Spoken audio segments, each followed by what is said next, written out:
Hello, Ore. I'd like to welcome you to View from the Marina. Particularly, I'd also like to welcome you to our co creation hub, this floor that we're all proud of, right? And I hope you're impressed.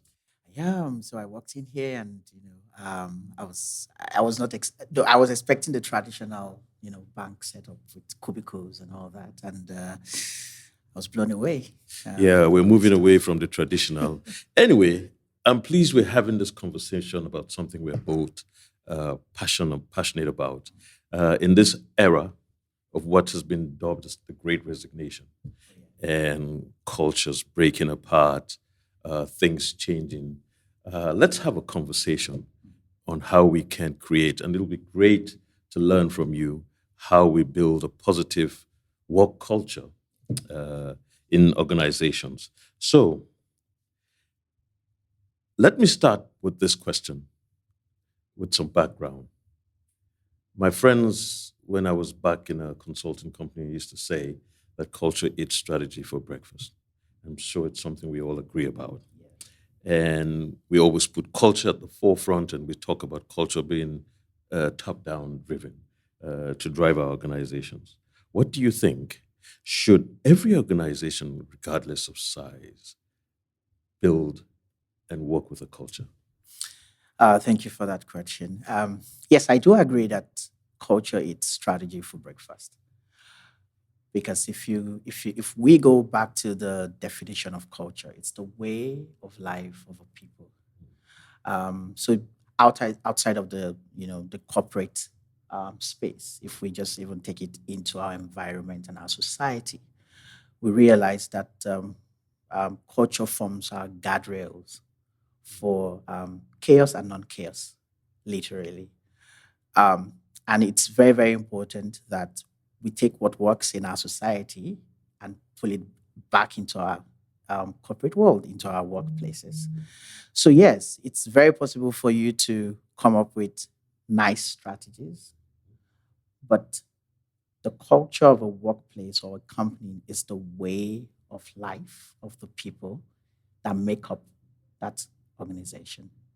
So yes, it does, and I think we have different experiences over time to show that, and even long-standing companies have proven to us that yes, culture is the king.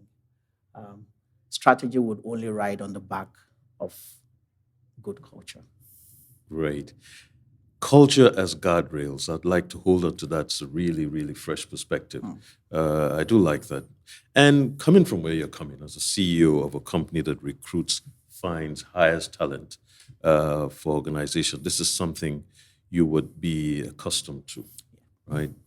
And that drives my next question, which is what do you look for in great talent? How do you find and how do you bring on great talent to an organization?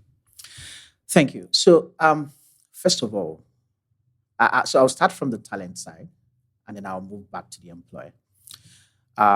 As a candidate, you need to be proficient in whatever you applying or willing to do in a company, right? You need to have all of the right skills.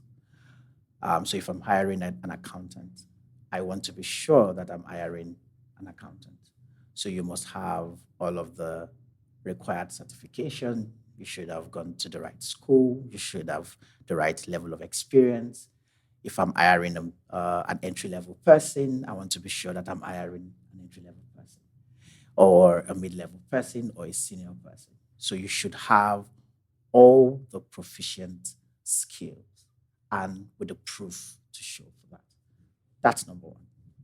Now, on top of that is a much more basic um, thing to look out for, and that is soft skills.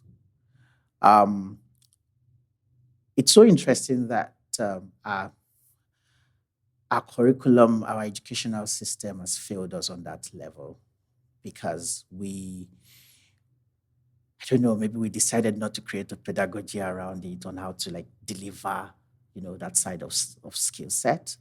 But over the years, upon interacting with different employers, they have complained time and time that um, yes, this individual is good on paper. This individual will deliver on paper, but this individual will ruin my company. And it's a combination of many things. It's your ability to be a great time manager, your ability to communicate well, your ability to be able to understand logic and interpret logic, your ability to be able to negotiate either on behalf of the company